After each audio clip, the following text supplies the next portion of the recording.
Maintenant, les résultats du bac français session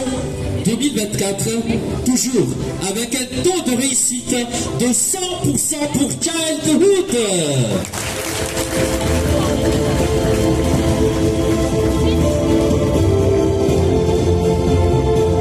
Eny dia otonona tsiraray ny anaranareo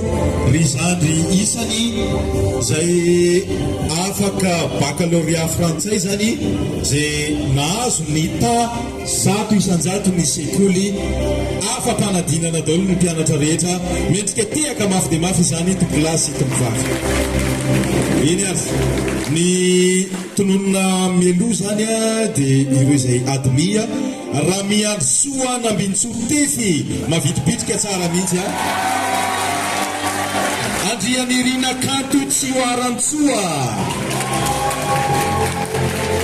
ravelo arsokamby Océane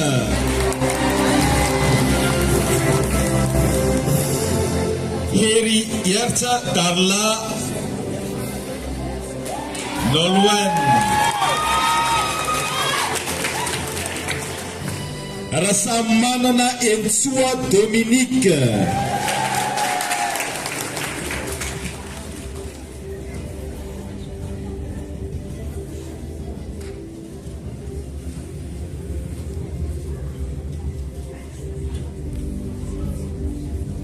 Toave Cassidy Teresa